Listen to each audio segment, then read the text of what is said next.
لا لا لا أركد مريان مالي في وان كان جاي بيتا نمني وان كان خيستي full information أركاك أبو يوجراتي أوبسادا أوبسان تنا كفا متي فيديو إني أما دورنا تيرجيو يادته لالون ددبي أنسي كده فيديو لي أكسي لغارب بلالون ددبي information guutuu Hussein Maabaraatis yoga maqaan badaa jiraate eeganni tawbatee as deebi'e yoo maqaan badaa jiraate as deebinee waan san namni waan dur waan kana irra ture malee amma dhiise jechuun keenya dirqama jechuu fadeeti namni nuti ragaadhaan dubbii irraa dhageenyu waa'ee dallaalotaatii fi waa'ee joollee karatti duuteetii fi hunda namni nuti irraa dhageenyu obsaa fi warra obsaan qubatti nuu laate qofa. Maaliif faaktiidhaan nama lubbuu isaatiin achii bahe waan ta'eef jecha footoo lalaxxafanii waan fadhan yoo jaanis informationii guddaan obsaa biraa argamaa jechuu fadeete. Tanaan isinii tuquu barbaadeeti itti of haasawa boodarra. Okay. Obsaa waan kana balli sirrii deebi'amallee ibsii akkuma fedhan abbaa kaasan gaafii dhiifama hogguta akka dhiifama waan takka ummata keenya waan takka tamanni kunis gaqqabee akka gaariidhatti hubachuu qabu waan ajaa'ibaa takka ta'u Oromoon tun hundi hin fahaminiitiitu jira. Tanuti warri bakka san jiru warri du'aaf affeerame qalmaaf dhiyeeffame irra beeyne. Maarreen hattuudhaa abalu sun hattuudhaa akkana jettu tuni takkaffaan isiidhaa fuula dura hoggaa dhaabbanne mee waan ajaa'ibaa takkaan isinitti himaa Hussein Maabaraa humnaan qabuun paawaraan qabuun waldaa san keessatti fideetiin warri matti jireettan isinii fi qabrii teessanii anirraan beekuan an bakkiniin an jiru amma na bira yoo beeytan Ustaad Hamzaan ni beekaa sa'aa tana faranjii yoo na dhageesse na kasastii salaata subiidhaatiif amma sa'aa takka qofaan naaf fedha salaata subiidhaatiif jechuudha na bira ammaan tana sa'aa tana keessatti jechuudha waan irraan kakadhu jechaadha. Hussein Maabaraatiin naannoo san keessatti beekamaadha. Mootummaa biratti beekamaadha. Joolleen du'aa jiraan ka qabamu hundinuu Hussein Maabaraa waan beekaniif malee nuti dallaalota isiniif qaraanaa liistiidhaan harkaa qabna. Joollee Arsiidhaa hangam takkaatuchi nama qaluudha jira. Joollee Harargee hangam takkaatuchi nama qaluudha jira. Kana guutuu addaan beekan. Tokkoffaan bikka san keessatti axaqsan keessatti namni ilmaan namaa halaalchuudha jiru joollee Harargeedhaati. Furadhaa liqimsa Harargee bishaan irra dhugaadhaa. Bishaan qabbanaa waan irra dhugaadhaa gadiin dabarsaa. Lammaffaan joollee Arsiidhaati guruuppiidha qaban. Sadaffaan joollee Jimmaati. Ji'a dabre kana keessa nama ajjeese Alii Jimmaa namni jaamu. Dabbaaluu mana isaa kanarra fideeti haasoysiise. Dubbiin akkanatti isinirraa ganni buuti. Bishaan qabbanaawaa fi aannan irra dhugaa. Garuu namni beeku Hussein Maabaraati bakka sani beeka. Waan inni nama hunda dura qaxaabiriin achi gaggalee maqaa Hussein Maabaraatiin bakka sanitti namni tumama. Gaafa gartee daangarraa gaggaltanii midumaashi bakkuma tana qofa yes or no naanji. Naanji yookaan miti naanji. Nuti qaxaabir hin teenye nuti algaar ture malee Hussein qaxaabir hin teenye. Algaari. Algaarirraa kaanii bakka sanitti gaddeebi'anii Husseeniituun nama hunda durachi dhaqee achitti rukkaaba buufachuu ture achi booda hattuun itti gaffacaatee namni du'ees Husseeni hajiruus Husseeni hahoramees Husseeni maquma isaatiin nama guutuu wanni jaa waan kana nuti akka waldaatti waan jala deemne Hussein dhufanii himatanii booda ragaan bakka birootirraa mooraa biroo keessaa obsaa gursun biraa baafne qabna. Hussein Maabaraa dhufanii himatanii jookar biraa baafne qabna. Hussein dhufanii himatanii Hussein anaa miti jee Maamma Shurrubbeen kun as keessa jiru. Yoo nan Harargeedha jee isaaf ragaa bee Hawallooti as keessa jira. Hasiqqoo mandoo ijoollee lamaatu as keessa jira. Sabar karaa dheeraa deemuu jirtanii namaatu sheerna godheen dhufe. Bagalufte. Okay, timu fi Shurrubbee bagalufte. Shurrubbee timu. Kana raafuu dhiyoo mokoree gudaansa seenaan alaatti fi waan Oromoo ragaa jiru kanarra jirra. Qabxiin tokko immoo guddaan nuuf obsaa isin itti keena. Shurrubbeen itti hafu. Obsaa wanni nu guruuf an maraatadha. Wante ilaal boruuf isin qabu firaas hin qabu. Firri kiyya hin jiru gaara kanas boortaan jiraadha malee. Maammat Adam kana obsaan kana. ilmi namaa gaafa waa dubbatu rabbii isa uume of gubbatti sodaateeti waa dubbata. Afshaalummaan nama keenya waan daangaa darbe tokko jira. Hussein Maabaraa duraan nama qabaa ni qaba. Eessaa dhageesse afaan sarraa hin dhagaye. Anafaadha warri agartee Hussein akkamitti waldaa keessatti korennu dabaltan jee kan uummata kana dhiiga dhaabee ani inuman ta'u jeeni hatta keessan arrabsee warri Hussein balaaleffataa ture Hussein irra wayyaa ta'eeti harka lafa jaraati warri kiraan manaa irraa kafalamuufi warrummaan warra nu wajjin jirru masruufa fi kiraa manaa magaalaa guguddaa keessatti namaa baasu kumaaf kitilaan gabbee jechuudha. Gareen riphee jiraatu yeroo ilmi namaa bishaan irraa bu'ee tumamu hooshni kun ka Hussein Maabaraati. Eessa jirra jaan maatiin Hussein Maabaraati. Hussein Maabaraati. Namni yeroo dura ol seenee ol naqame yeroo tumamu maqaa Hussein Maabaraati. Maqaan Hussein Maabaraa horor ta'ee jira. Taargeet makiinan taargaa malee deema. Namoota hawaalaa bahara irraa bu'u maqaa Hussein Maabaraatiin tumama. Itti xiqqaata baga janiinis baga maqaa isaatiin godhan. Maaf koretti ergaa dabalame as kitaaba rabbiitiin kakate namni kun. Ani Hussein Maabara wallahi bilbila waliin qabnu waa dalagata walii hoggaanan dubbadhu amma warra karaa nama oofu kana wajjin dalagaa qaba fa'aa jettan. Obsaan ni beeka Mahammad Adam ni beeka. Diinaa wajjin riskii qaba malee firaa wajjin qabu. Gaafa dhugaa namatti muree mooraa kiyyatti Tigree, Oromoo, Amaaraa walii galanii bireenii meeqa dhufanii narratti dhaawan Mahammad Adam raga kuni raga. Isa asii dhabamsiisuu qabna wanni nu laaqe namitti tana. Oosha nama meeqaa gubsiifne beekama. Hussein Maabaraa taappeelladha. Namni du'us Hussein Maabaraati. Dhalaan gudeedamu Hussein Maabaraati. Dooniin nama buuftu maqaa Hussein Maabaraati. Arabni nama fuudhu Hussein Maabaraati. Maaliif ni beektanii? Hussein Maabaraa meeshaa takka rabbiin dhagaa jalaa hiree fi ani halkan edanaa du'u boru du'u hin beeku. Gaara kanatti mootummaan nama adamsa. Hussein Maabaraan hin beeku. Hussein Maabaraa gaafa dura rukkaaba oofataa gaafa rukkaaba dalannu rukkaaba na biratti ergataa ture warra innu osoo isatti sheer gootanii fiddanii bareeda dumaashii gabbuuftanii ilma haadharaa nama haga kamis jettee kafalchiiftee jallatti maa gadhiifte jeeni nama 130 irratti qabeetiin rukkaaba isa hawaalaa irraa qabuun fe'attu jeeni ergaa isaan kun asitti hafanii warri maallaqa irraa qabdu hin dabru jeeni seenaa san namoonni as keessa jiran ni beekan.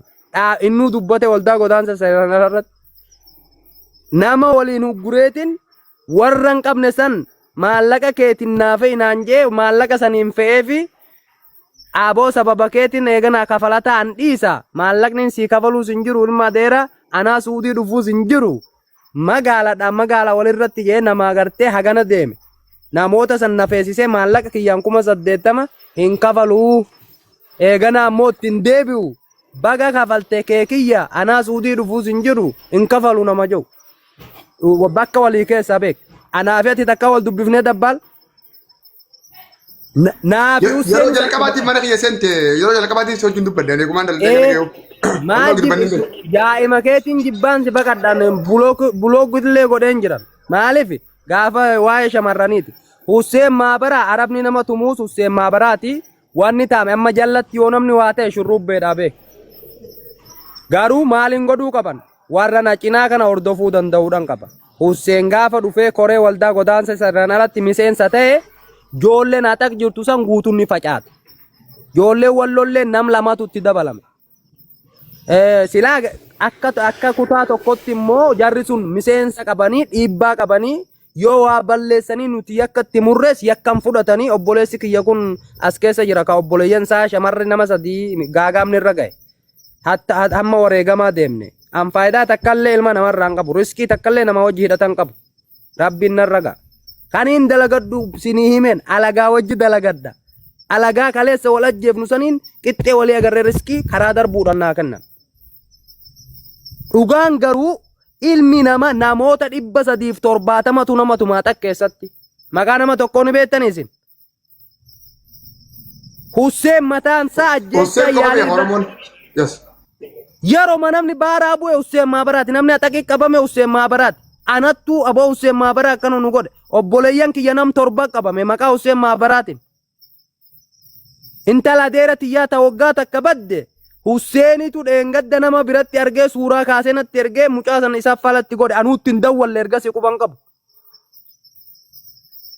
Sini haa galu anatti hin dawwalle bilbila mucaatiin nadhaeeti mucoon tun teessanii abaluu bira jirti naan jee nama sanii waan isaa dabarsee fi mucoon bilisa argaa isilleen fedhu dhiisi jeen.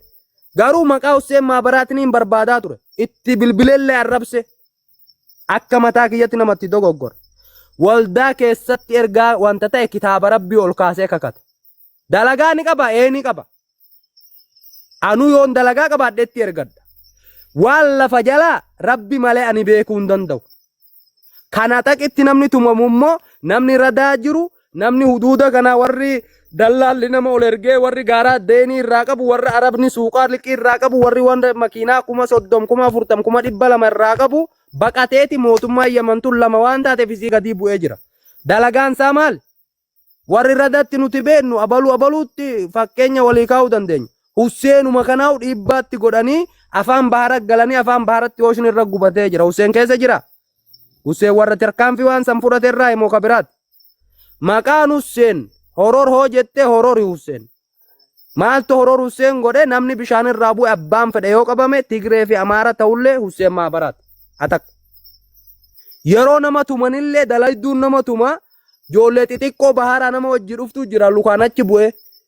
Eessa bar Husseen Maabaraa harka seentee ilma haadha salee maallaqa nattu janiin nama dhawan. Ka shurrubbee ta'e ka dabbaal ta'e ka shehamzaa ta'e ka nama as keessaa jiru kana ta'e hojiin maqaa Husseen Maabaraatiin tumna. Dhugaan rabbii ka lafa jirtu tana. Lama waldaa godaansa seeraan alaa keessa an nama bahe nama galgalaa ganama yaa'ii godhuun san ammoo warri ragaadhaas keessa jiraa dubbatanii maalin jibbee bahe shiruma bakka takkaatiin jibbe wanni har'a meediyaarraa Oromoo guutuutti bakka takkaatti kaatu suni yaa'ii meediyaarratti ganda tokkorraa kaatu sun achi keessatti bakka itti dadhabne yeroo nama tokko finnee yakkinu waldaa keenyattiin gadi deebina Oromoo nama kana nuu kennaa janii gadiin deeman yeroo dadhabanaas fidan duraan dursee intala shamaraa takka gaafa biyyaa baatu Husseen Maabaraa qofaa mii beek namni dallaala taatee nama dalaguun gaarii gatii itti walii galte saniin nama geessita. Warri maallaqa dhuunfaa keenya irraa kafallee jira. Warri namaan ibiddatti walit dhoonne jira. Ati intala Oromoo gudeedda taanan obboleeyyan 2-3 gudeedda taanan nama si wajjin dalagu san an dirqama anaaf inni wal dura dhaabbatuun. Ibidda yoo walit baafne immoo ibiddi sun dirqama nama kuffisaa beek. Gaafa yakkamaan sun kufe inni qulqulluu ta'eeti yakkamaa taata. Maal qaban uummanni kun ammallee sirratti jaarama. Ergaan wajji hattuun taane namni kun dalagaan argatini akka namni takka nama biran geessine akka riskillee hin qabanne karaa diinatiin karaa firaatiin karaa qabsiisuutiin shirri sitti xaxama. Obsaa waan inni taa'aa ture ni beeka waan an taa'aa ture obsaan ni beeka.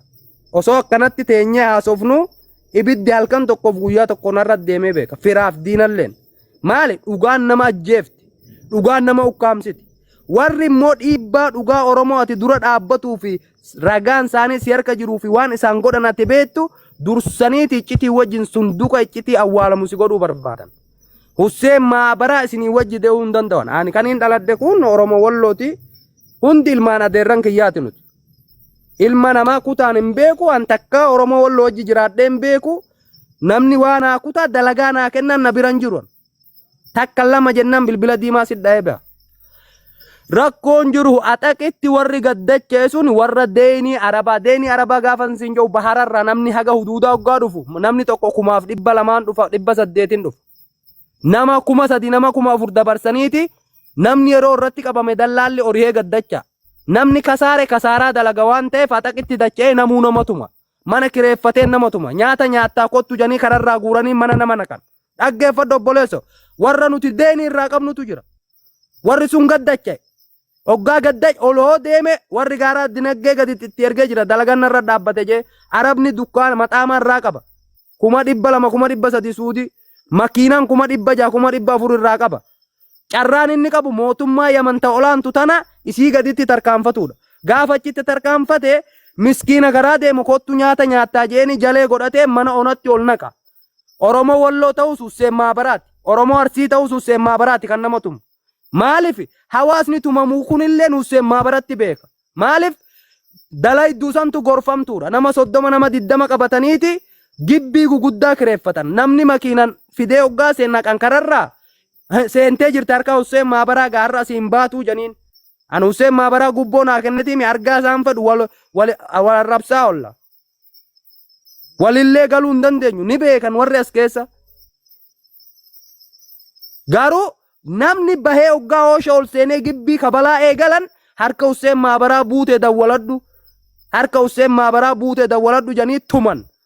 Akkasiga filmiin akkanaan irra dalagamaa ture. Gaara kanatti ilma namaa gajjee janii hudduu keessa dhawan. Ibiddaan. Eenyu ana shurrubbee janii dhawan. Nama madotti karaa osoo yaanuu dhufneetim eenyu siree jennaan aboo rabbi isaa balleessu shurrubbee walloon na dha'e naan jee tokko. Siigalee ijoollee kunnoo laale ganda gaara nuuree gubbaati. Kadhaes ijoollee mabbaa biiftuuti gaafa gosummaan jirtu san.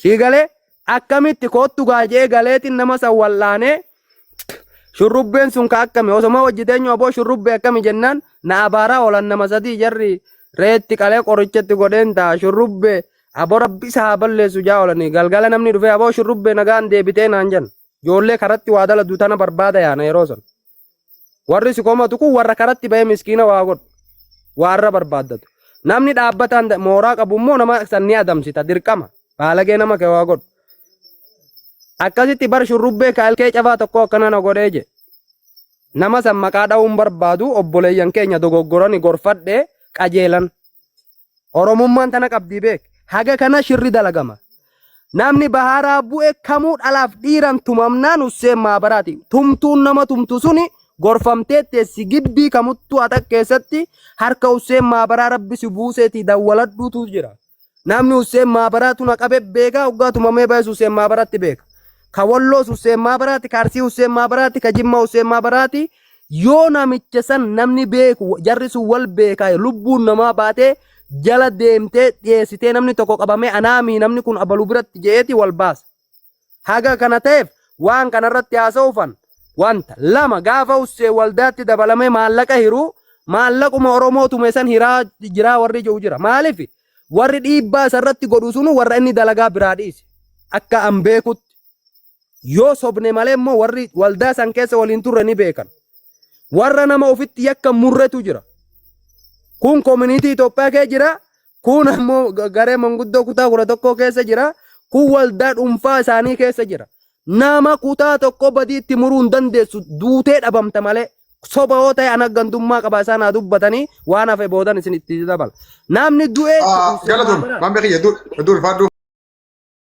Hindeebiyaa. Bareedee jirtu amma itti fufi waraabadhaa sagalee kana sirri waraabadhaa waan ajaa'ibaa as keessa jira wanni isin takkaan dhagahin itti fufi. Ayyee waggoota afran waldaynitti isa godaansa seeraan alaa fi daldala namaa tola ooltummaadhaan ilmaan Oromoo karaa kana deemaa jiru irratti gartee hundaa'ee tola ooltummaadhaan nama rakkate hundaa gartee baasaa ture yookaan bilisoomsaa ture waggaa afran kana keessatti kaniin liisaasaa harkaa qabu yookaan galmee isaanii harkaa qabu jechuu qabatamatti eenyutti qabatamaadhaan jechuu waan irra geenye ajjeechaan shamarra atamii fi sagalii gudeeddaan nama 29 kanneen ammoo fedhii siitiin alatti gudeedanii yookaan ulfa isiin hin fedhiniin ulfeessan 24 kanneen ammoo waldaynii itti dallaallota harkaa baase shamarree 550 dallaallota biyya keessaatii fi biyyoota ollaa kanarratti namoota to'atamee seera dhiyaatee nama 29 waldaa ittisa godaansa seeraan alaatiin jechuu seera dhiyaate waggaa 30tti itti murtaa'ee jira. Dhiirarraa ammoo namni dallaallota harkatti lubbuun dabartee nama 28 dhiira tahee immoo warreen gartee maallaqa dhabuudhaa fi gartee akka maleetti tumamee gubanii gartee qaama saalaan sibiila ibidda kaanii gubuudhaan gochi adda addaa irra gahame nama 600. Kana keessa ammoo shamarreen qarshii dhabaan yookaan qarshiin isii qabaachuu baattus yoo fuulaan bareedde oosha keessatti qabanii yeroo dheeraaf gudeedanii sammuu isii wanta godhan maraatte shamarree 9 kanarraa Jabuutiirraa fi Bosaasorraas jalqabee dooniin gaamata afran kana keessatti fuutee namoota keenya bishaanitti garagaltee namni lubbuun dabartee nama 900 nama 900 kana keessaa addatti immoo kan ajaa'iba nutti yeroo dheeraa irra deddeebi'aa turre Ziyaa Shoodhee nama jedhamu. Ziyaa Shoodheen kun nama shamarree torbarraa adda addaan dhalee jechuudha. Shamarree torba sadii siitiin ala nama Ziyaa Shoodhee yoo kun dhalataa isaati. Godina Harargee bahaa gaara mul'ata dhalate. Godina Harargee bahaa gaara mul'ata dhalate. Suuraadhaan deeggaramee viidiyoodhaa wajji wanni harkaa qabu kun wanni himaa jiru kun suuraadhaa fi viidiyoon deeggaramee. Akkasii waggoota afran kana keessatti waan kanaatu dalagame jechuu barbaadeetii galatooma. Okay, fayyaata ulfaadhaa qabxiin lammaffaa ni hatti kennu. Maama shurubbeettis yoo ta'e eenyu sosoo qabxiin lammaffaa biran geenye yaada asirratti dabaltanii yoo qabaattan. Obsaa ta'uu, Afrikaa ta'uu, mana keessaa namummaa waa dubbattan. Achi nu taala gara qabxii lammaffaatti. Amma suuraa fi liistii maqaa fi iddoo dhaloota daldaltoota kanaa hunda baasnaa isa bira osoo hin geenye waan dabaltan namni qabdan yoo jiraattan carraa isin qaba. Ani wanni waa qofaan ifa isinii godha. Ziyaa Shoodheen amma gocha san ni beenna anuu gaafan gadi dhufu nama 360 achi fuudheen Abduu Affaarii biratti adanii gannaqe nama dhalaan mana jaaraa ture garuu inni har'a lubbuudhaan hin jiru. Ziyaa Shoodheen kun du'ee jira. Maama shurubbeet. Waan akkasiitu gurrarra na bahe. No. Enduune obboleessa isaati ajjeesan malee inni ni jira. Ayyee. Okay. Gurrarra na bahe haganumaan dubbachuu barbaade akka kan. Okay, fayyaata. Okay, Afrikaa ta'u. Hayya Afrikaa. Dhugaadha. Akkuma asirraa Muhammadii fi shurrubbeen fa'aa hiriyoonni warri waliin turre dubbatanitti warroota amma biyya keessallee ta'ee ala jiru suuraa isaaniitiif iddoo dhalootaa jedhame. Uummanni kun ammallee deebi'eetiniin dalagarra jira. Iddoo isaan jiranillee qabatama yoo kawallaallu taate fotoo isaanii maalii isaanii kennuu dandeenya. Wanni kun immoo wanni asirratti namni ol baheetiniin dubbatu tokko dabbaal wanna tokkotu fotoo qabdaa iddoo isaa qabatamaan beeyta ragaa viidiyoon deeggaramu qabdaa ragaa namootaa qabdaa waan jedhu akka irraa qulqulleessitu barbaadetti beeyta amma namni ana maqaan badee borunatti dhufa jedheetiniin nama waan jabaa dalagu akkuma Huseen maabara amma reef duratti jenne kana akkuma moo deebi'ee Taajuu Shurrubbellee maalidha inni maa hin qabamne maali jedhaa turan Taajuu Shurrubbee Wallo Huseen maabara Hararge ani ijoollee Sikkoo Mandooti kanaafuu hundi keenna waan tokkummaa yookiin ilmaan Oromoo kanaaf malee gandummaa fi naannummaan takkaa dubbannee waldaa kanarratti wanni amma jedhame kuni kan hafee miti.